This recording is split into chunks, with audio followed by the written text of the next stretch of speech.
Hi, I'm Chrissy, And I'm Jess. and this is Financial Progress. Before we begin, I just want to give a little disclaimer that this is just a conversation between friends. This is not financial advice, and please seek the help of a financial professional before making any financial decisions. Thank you. We are bringing back Christina from She Runs the Numbers. Yes. Family Hi, finance. everyone. Yes. Yes, welcome back. We're so glad to have you again. Christina is a family financial literacy educator and real estate investor. And today we're going to talk about real estate. Yeah. Thank you so much for having me, guys. I'm so excited to be here. Yes. Let's just start off with how did you get into it? Yes. Okay. So, it's been a journey. Yes. So, my partner and I, at the time, we were looking to move in together, and we remember looking at rent prices. And then I remember looking at house prices and thinking, wow, if we just save up some money to buy a house, it's actually cheaper to have a mortgage than to rent because we could have a 3-bedroom house versus a, 1 or 2 bedroom apartment. So that really began our journey. And then while I was doing more homework, I thought, wouldn't it be even better if we could live almost mortgage free? Mhm. So, for those of you that are not aware, what we were looking for was a house hack. But back in the day, it wasn't called a house hack. But yeah, a house hack is essentially when your house can generate a certain amount of income and it can leave you paying less of your own mortgage, ideally having a free mortgage. And so we were looking for duplexes or just multifamily homes or even single family homes that we could rent out a portion of it. So we did find the perfect house for us. It was a single family home, but it had a walkout basement. And the walkout basement at the time had 4 bedrooms and they were all being individually rented out. And that's Wow. not Wow. something, yeah. And that's not something, and it had no living room. So it was like 4 individual bedrooms, a small kitchen, and a full bathroom. And so we couldn't really picture ourselves renting to 4 different single people, Mm. but we did like that idea of walkout basement. So we decided to knock out one of the bedrooms, make a living room space because it had no living room, and say this is a 3-bedroom apartment and ideally for like couples or families. And so when we bought that house, we fixed it up, changed the flooring, got recessed lightings, like really made it look nice. Actually, it looked nicer than the upstairs area than what we were living in. Yeah, I remember my friends like, why did you do this? You just made this super nice for tenants and you're living in that upstairs. And I'm like thinking about like, it's about to pay our mortgage off. Mhm. So I remember we closed on the house the first week of May, and by July 1st, when the first mortgage payment was due, we already had tenants in July 1st. Wow, that's So amazing. yeah, we paid a little bit, maybe a few $100s at the time. But over, the span of having different tenants, we eventually got to the point where we were mortgage free. Wow, Wow. Yes. congratulations. That's amazing. Thank you. Wow. Yes. So financially savvy. Like I just think of Hmm. savvy when I heard that story. Like that's just such a smart hack to do. Yeah, Yeah, house I hacking is mean, amazing.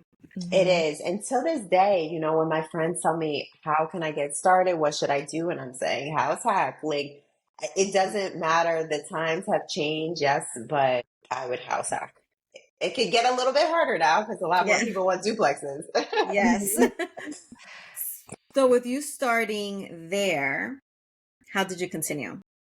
Yes. So soon after that, I ended up having my son.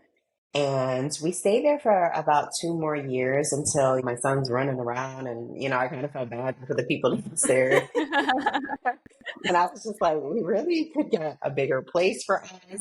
And so at the time, we weren't sure, like, how could we afford to get another house Do we have to sell this house? So we talked to a lender and she said, no, if you could actually rent out your house for a certain amount of money, that's going to prove as extra income. So it's going to add on top of your income. And now you'll be able to qualify for another house and still keep this house. And I was like, great. So that's exactly what we did. We ended up moving not far away. We're still in the same town, just a bigger house for us. Yeah. And it paid off. We were able to get renters. So with tenants, we were able to pay that house by itself plus 50% of our new mortgage. Wow. So it was just a really great deal. And we did that for about, I'm going to say 5 years or so. And then the tenants were the same tenants, they said, we want to buy the house from you. And so, mind you, we're thinking, this is great. We're still in our 20s, like late 20s. Wow. And no lie, we bought that first house for $175,000. And, years later, we sold it for $265,000. So we walked out with $100,000 as 20-year-olds. And we're like, we made it. Amazing. Yes. Wow. Now, mind you, we weren't exactly on the same page. For me, I would have just held on to that money, right? I just wanted to save. He wanted to spend some of the money, but he also figured together, we got to the point that we're like, we can start investing this money. So with a little bit of spending, and then also we kind of had to do some fixing up in this new house. Then we decided okay, we still have more money. Let's get into more real estate, because now we're starting to realize the power of real estate, Yes. We learned about appreciation through that experience, At first it was just nice to not have a mortgage, but then we learned the power of appreciation while we were going through that. And so not only did we not have a mortgage, but then we walked out of that, with $100,000. So then we started getting into flips, lending money out. And then a few years later, it brought us to short-term rentals. And then we ended up just focusing in on building a short-term rental portfolio of real estate. And the money you were making from flips is what helped you put the down payment for your short-term rentals? Not really, because we weren't making much money from flips. It wasn't so lucrative. I will tell you, for one flip, it took a whole year. And because we had partnered with multiple people, we walked out of there with $5,000 each. But again, it was partnered with multiple people. And we realized, because we both still had full-time jobs, had kids, we wanted to do this. We realized this is not ideally what we can see us doing with our spare time, because flips is a lot of work, because then you start the process all over again, So I don't mind the fixing up, but ideally we wanted to fix up and then be able to hold and get that cash flow going. So flips, it's not for everyone. For us, we didn't experience so much. We tried it, but we realized this is not really what we want to go with. And so we moved to something else. And being in the short-term rental space, I really found my thing. I love it so much. And then I realized I just wanted to gain more knowledge with it. There's just something about it that just intrigued me, and learning more, following more people that knew more about it than me, picking their brains. And it just got to the point that I became obsessed with it. I love hospitality. And so that's my new thing. Now people ask me, oh, would you get a long-term rental? Nothing's wrong with a long-term rental. Sometimes I think about I'm crazy for not getting a long-term rental, because short-term rentals is definitely more work, but it's just something that I love and I know really well at this point. Did you, I think, was it last year? Didn't you buy a bulk of houses at one point? Yeah, we still have it right now. We are currently selling it, but so it's a mini resort, and it has 6 houses. Yeah. So we have a thing for A-frames. So A-frames have this A shape to them. And, out of the 9 rentals, 8 of our rentals are A-frames. All 9 of them are short-term rentals. So for this this mini resort, actually met a realtor at a real estate conference. It was a short-term real estate conference. And I had told her, because we already had a few A-frames, and she was like, oh, I'm a realtor from Branson, Missouri. And I'm like, I love Branson, Missouri. That's another thing. We invest in the Midwest.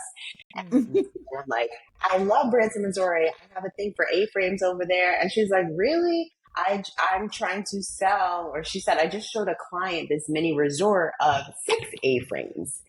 And, when I found out the price for 6 A-frames in the Midwest, I think it was going for around $630,000 for 6 houses. Wow.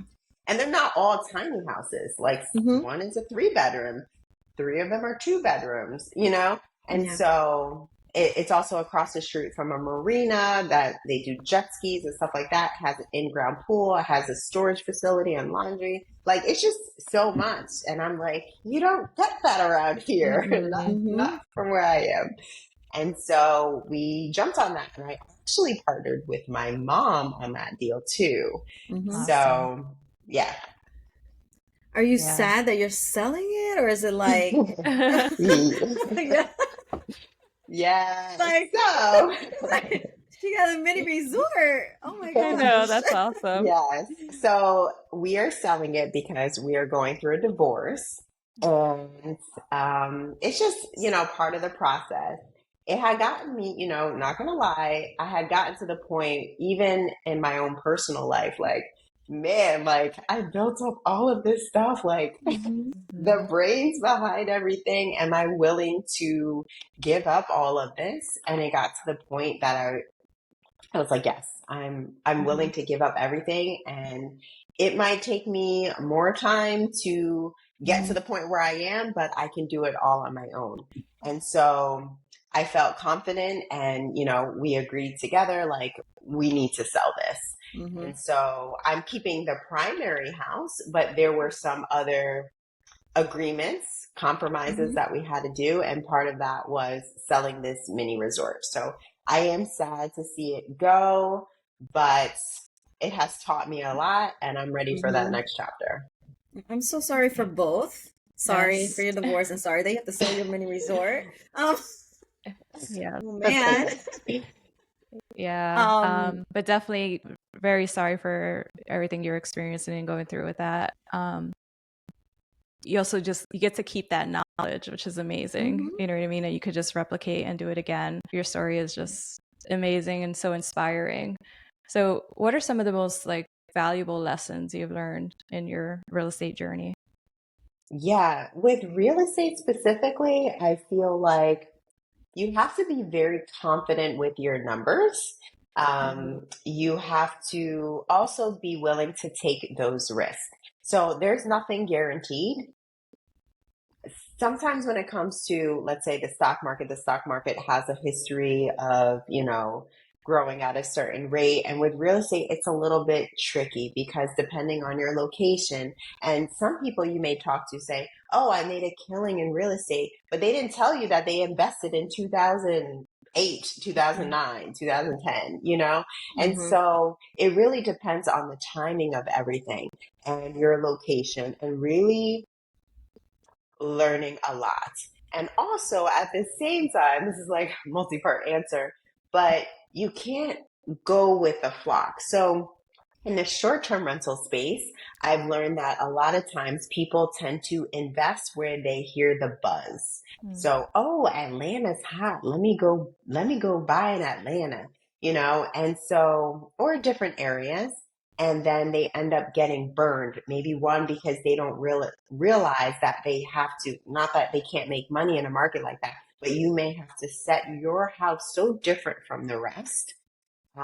Or also you have to be familiar with the zoning and restrictions and so forth. And so I've seen, unfortunately, so many people, they put their life savings into this real estate deal, but not educating themselves enough. And then something goes bad and they're like, that was everything that I had. And it's really, really sad to see. And part of that reason, so we had one property in the Poconos. That was our first short-term rental property. It's in Pennsylvania. And it was known to be a very family-friendly vacation rental spot. It had an HOA. It was a gated community. They had a golf course there, a skiing spot, restaurants, everything within this gated community, lakes, you name it. Now, the HOA decided that they wanted to ban short-term rentals. And Wow. so I remember us going to a meeting and, people standing up and saying, I put my whole life savings into this. If you say that we're banning it, I won't even be able to sell it because who's going to want to buy? Mm. And now it's been 2 years since then, and people are still have their house on the market. So Wow. they're not making the money, like the cash flow. They put all of their money into this and now they can't get out of it. So we, as soon as they made that comment and they said, we're thinking about, having a vote to see if people want to keep short-term rentals in this community or not, we listed it for sale right away because Smart. we did not want to take that risk. So we were of the first to list, got out. We made a little bit of money. We didn't make as much as we could have because people were still on the fence. Like, we don't know if we're going to be able to rent this out as a short-term rental, but I still really like this house to live in. And so that's how we were able to find someone to buy it. Had we waited a few more months for that vote to go through, there would have been so many more houses on the market in that area, and it might have been harder for us. So we got out, and that was a lesson learned for me personally. I don't want to get into an HOA. Mm. And so I want to have more control. Actually, this last mini resort that we got, it was commercially zoned. So nobody can try to take that away when it's, a commercial business. Wow. So a lot of lessons. That's a great lesson to share. I actually Yes. purchased a home with a HOA and I would never go back. We would get letters for things like, oh, your screen door is changed. And I was like, this is the screen door we purchased the home with. Like, we never changed anything. Why are you sending this to me now? Like, it was just a little too ridiculous. But Yeah, yeah, I some of think in them some are. cases it works. But just hearing about your story, I'm like, yeah, I probably would not do that again. Yeah, That's and good again, information. that burned me personally. So I would recommend other people, but other people I know they're in HOAs and they have had great experiences, True. Mm-hmm. So it depends. So I have a question for people who are interested in real estate investing and they don't have the funds. Do you have any recommendations of funding or flipping to try to get money, or because I know that you have to put 20% down, I think it is. Okay. So another reason why I love short-term rentals is Mhm. because you can get a second home loan. And a second home loan means that you can use it yourself as your second home. So if you want to get it on the beach, even Mhm. Jersey Shore or in the Poconos, wherever it may be. And because it's still like kind of like a primary home, it's a secondary Mhm. home, but for you, you only need to put down 10%. Mhm. And so that helps a lot if, you're really trying to work to save to get to that 20% as an investment property. I personally like the idea of just, if I only have this amount of money and I could put 10%, and short-term rentals, yes, it's more work than a long-term rental. It's not Right. passive by any means, Mhm. but it can help you build up more cash flow to maybe buy an investment property where you might have to put down 15 or 20%. So after the second home, then you'll have to do the 15-20%. Yeah, or you could do some things like wholesaling. I personally never got into wholesaling, but I do know people have been very successful with wholesaling, cold calling, that kind of thing, and they're able to get more money and still learn about the real estate game. Mhm. Any funding options for people who have to get a down payment or just save for it? Yeah, so I always recommend if you want to get that first property to do some type of house hack, right?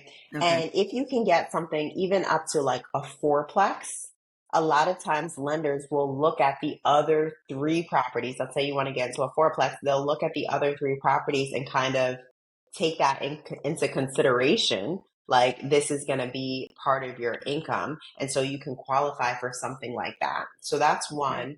But in terms of a down payment, you still need a down payment. But if it's going to be for your own primary house, you may only need to put down 3.5% or Mhm. 5%. So still a really low amount. I personally don't recommend borrowing money when it comes to that first property, because you need to have enough experience to then go say to somebody else, like, oh, I found this real estate deal. Can you let me borrow this amount of money? But if you Mhm. didn't have that experience, that's just not something that I recommend. I know a lot of people, they say, oh, yeah, I grew this portfolio and I use other people's money. But if you're an experienced investor, people are more willing to give you that money. But if you're not experienced yet, you haven't really gone through those deals and gone through the hurdles and dealt with Mhm. certain things, then I would caution to borrow other people's money. I heard I know some people use like hard money lenders, but they're so expensive. It's very expensive. And so, I imagine even now when the rates are already high, the rates for hard money must be even higher. And it's also like time crunch. Like you need to get them their money by a certain time. And so unless you have some type of maybe a partner or somebody that knows how to do this, like has done other deals, then I would say, Mhm. yeah, go for it. If you kind of have like a coach or something. But if not, it's risky. Yeah, yeah. Chrissy, looked like you wanted to say something. Oh, yeah. So I never heard that before. A hard money lender? Is that what you said? What is that Yes. exactly? Yeah. So hard money lenders, they will lend you money on a deal, but they might charge you 15%. Okay. So yeah, a very high percentage. They might charge you points. They may also tell you, I need to have my money within a certain time frame. And then they're also wanting to know the scope of the process of work, by this, you need to have this done and so forth. So it's very timely. It could be a great potential to get into real estate for flips and so forth, Mhm.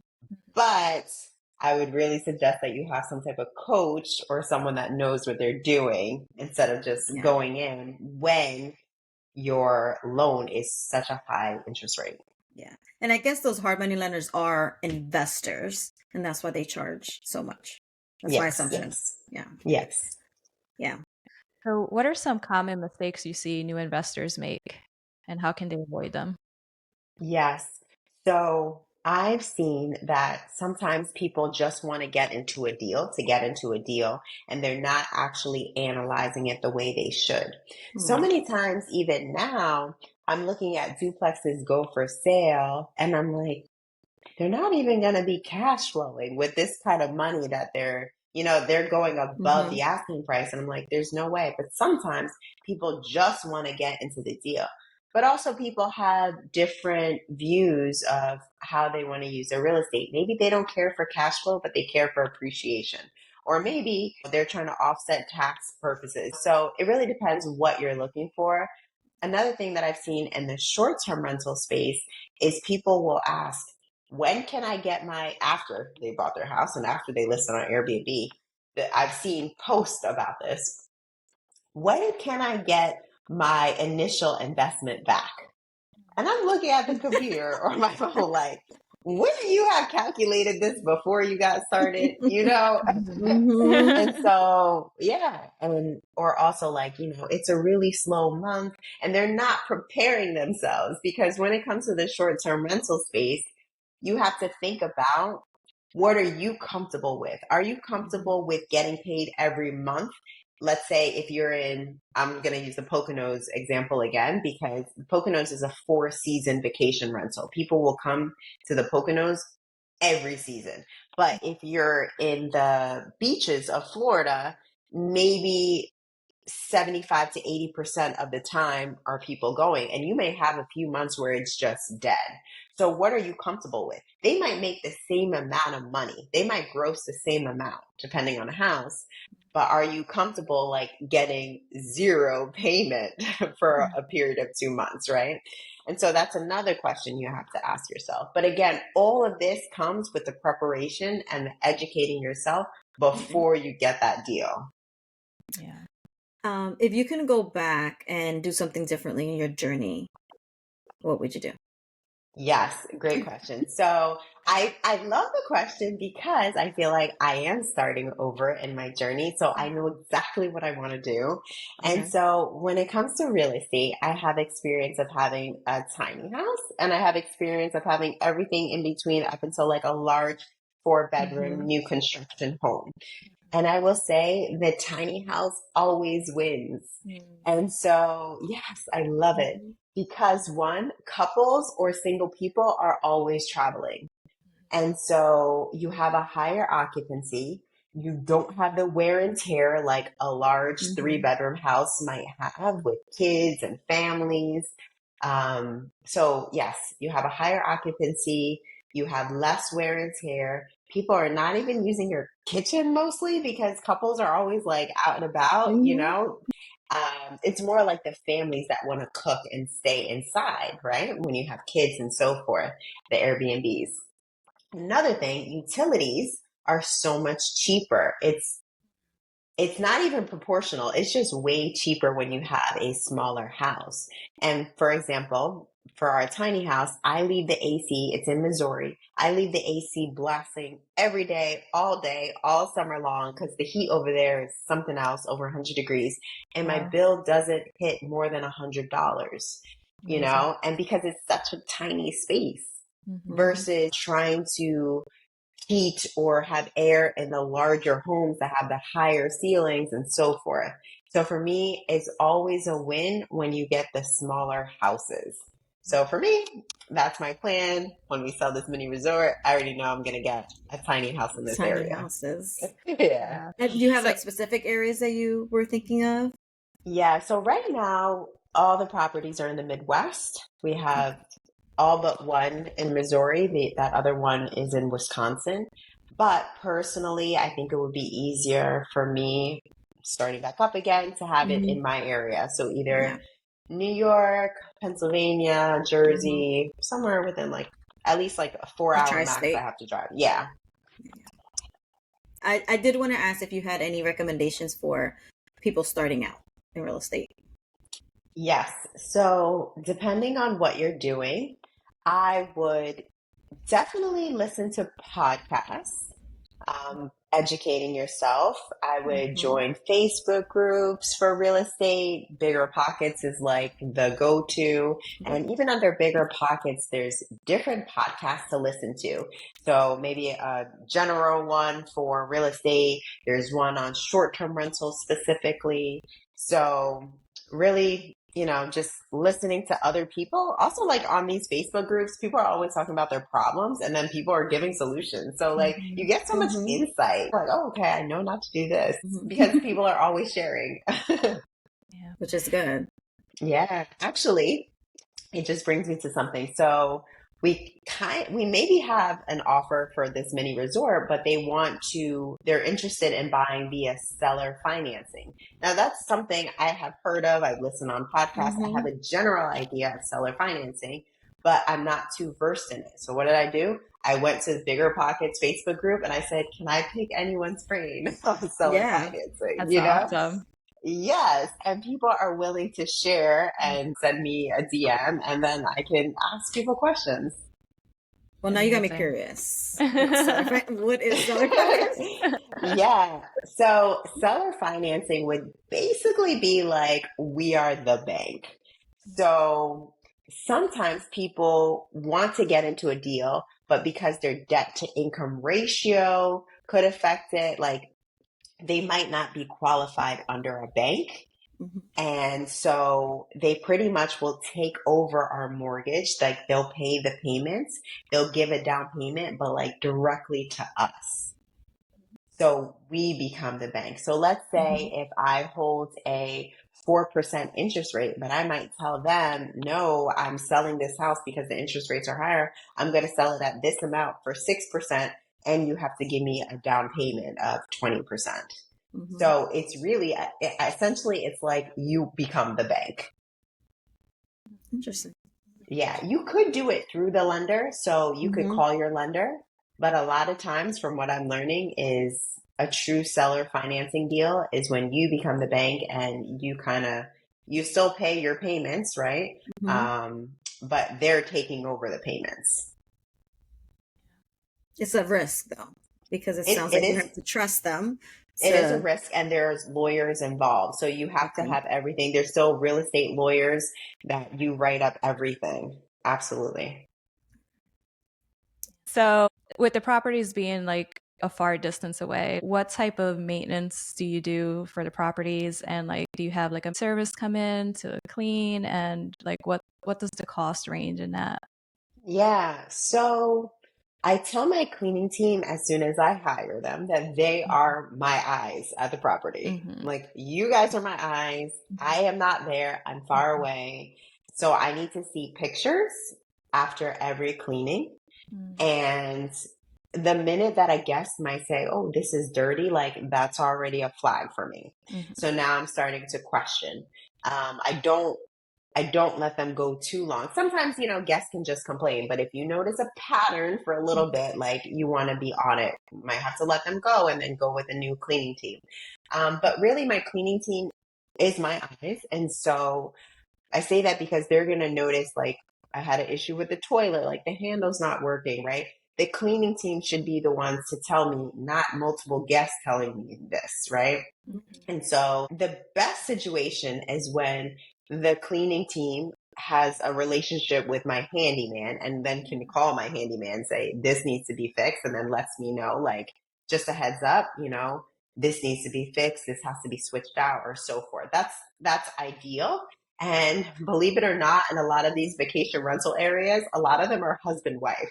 Like, the wife has a cleaning team and a company, and then the husband's maybe like a handyman contractor. And so I love those partnerships because they work together well. But yeah, I find a lot of this on social media too, like on Facebook groups. I can find cleaning teams, and it's always a risk, but you try them out.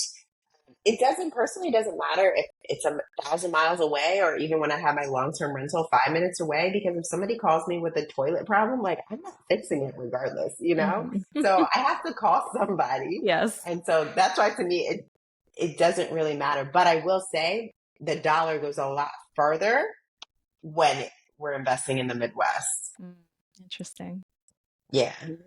That's good to know. Yes, definitely. Yeah. Can you leave our audience with your financial wisdom of real estate investing? So I would say just educate yourself as much as possible. Listen to podcasts, read different real estate books.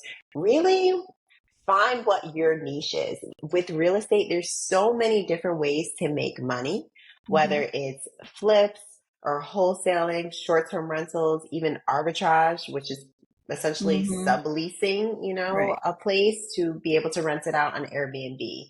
But whatever it is, if you can find someone who's doing what you want to do, and really, you don't have to reinvent the wheel, you're just learning from that person.